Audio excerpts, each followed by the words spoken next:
Maligayang pagdating sa JNS TV. Ako si Emily Schrader at ito ang update para sa Marso 23 at 24. Tuloy ang Operasyon Roaring Lion kung saan tina-target ng IDF ang mga lugar ng Islamic Republic na may koneksyon sa ballistic missile program, nuclear site at mga base at kumander ng IRGC.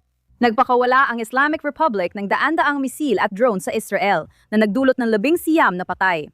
15 sibilyan, 2 sundalo, isa napatay ng sariling tropa at isa namatay habang naglilikas.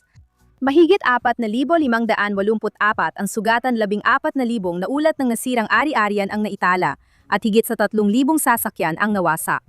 Habang tuloy ang operasyong militar, napupunta na rin ang pansin sa diplomatikong usapin. Inanunsyo ni Pangulong Trump noong Lunes na ipatitigil ng US ang pag-atake sa mga planta ng kuryente ng Iran ng 5 araw para sa negosasyon. Ayon sa ulat, magaganap ang negosasyon sa Pakistan, pero itinatanggi ng rehimen na may usapang nagaganap.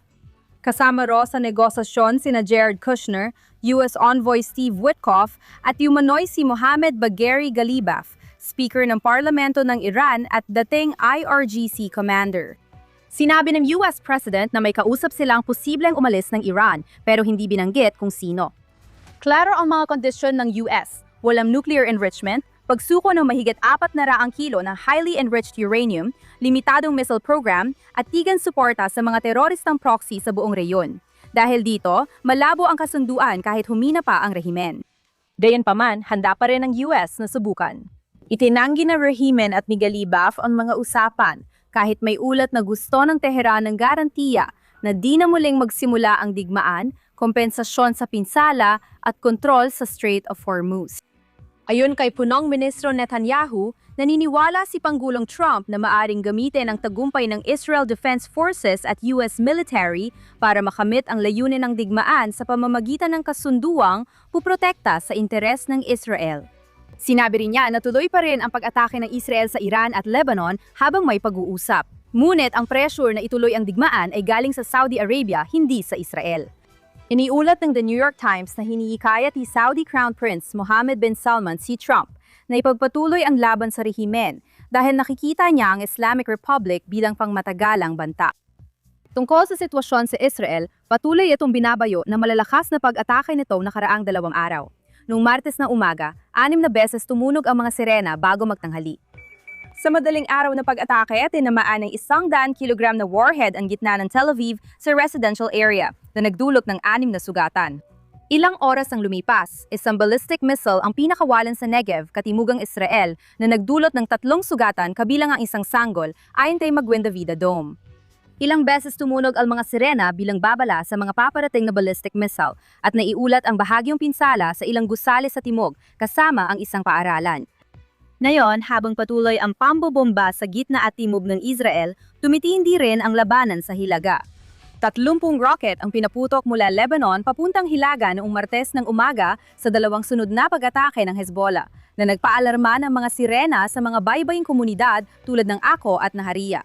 Samantala, nagsasagawa ng operasyon ang IDF sa Lebanon. Inatake ng IDF ang mga gasolinahan ng Al-Amana na inilarawan nitong isa sa mga pangunahing pinansyal na infrastruktura ng Hezbollah at sinabing ginagamit ang mga lugar na iyon para lagyan ng gasolina ang mga truck na nagdadala ng mga armas at tauhan. Ayon sa IDF, natagpuan at winasak nila ang lagusan ng terorista ng Hezbollah sa Bundok Daub at inatake ang mga infrastruktura nito sa Beirut, kabilang ang pulong himpilan ng Pwersang Radwan at pulong himpilan ng Direktorat ng Intelihensiya. Ngayon, kasabay ng pinalawak na operasyon sa Lebanon, isinasagawa rin ng Israel ang mga target na eliminasyon. Inanunsyo ng IDF ang pagpatay sa teroristang konektado sa Quds Force ng IRGC sa Lebanon na nagpaplano ng mga atake sa utos ng Iran. Noong Lunes, umatake ang Israeli Navy sa Beirut gamit ang intel ng ISA at napatay si Mohammed Al-Qurani, terorista ng Quds Force na nagsusulong ng mga pag-atake niyon sa ilalim ng direksyon ng mga opisyal ng intelihensya ng Iran. Nagpapahiwatig ang Israel ng malaking estratehikong pagbabago sa Hilaga. Inanunsyo ng Israel ang planong sakupin ang katimugang Lebanon hanggang Ilog Litani para masiguro ito.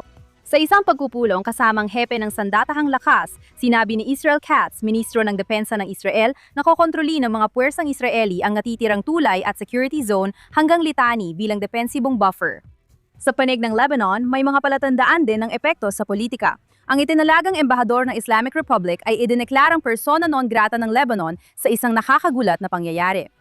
Pinalayas ng Lebanon si Mohammad Reza Shibani at binigyan siya hanggang linggo para umalis dahil sa umano'y paglabag ng Tehran sa diplomatikong pamantayan. Ilang oras matapos ang anunsyo, nagpakawala ng ballistic missile ang Iran papuntang Lebanon. Ngunit pinabagsak ito ng Israel. Pangalawang beses na umabot sa Lebanon ang mga missile ng Iran. At sa wakas, pagdating naman sa galaw ng eroplano papasok at palabas ng Israel, ang air traffic ng Israel ay kasalukuyang may mahigpit na mga limitasyon. Ayon sa El Al, 5% na lang ng normal na kapasidad ang kanilang operasyon matapos sigpitan ng gobyerno ang trapiko sa Ben Gurion Airport.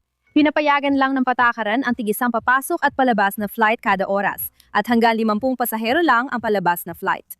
Ayon sa El Al, magtutuloy lang ito na mahahalagang biyahe, prioridad ang makatao at medical na kaso, at lilimitahan ang serbisyo sa piling destinasyon gaya ng New York, Los Angeles, Miami, London, Paris, Rome at Athens. Nanawagan ng airline na buksan ang Ramon Airport sa Eilat bilang karagdagang alternatibo sa Ben Gurion para mapanatili ang operasyon ng aviation at matulungan ang mga na-stranded na pasahero.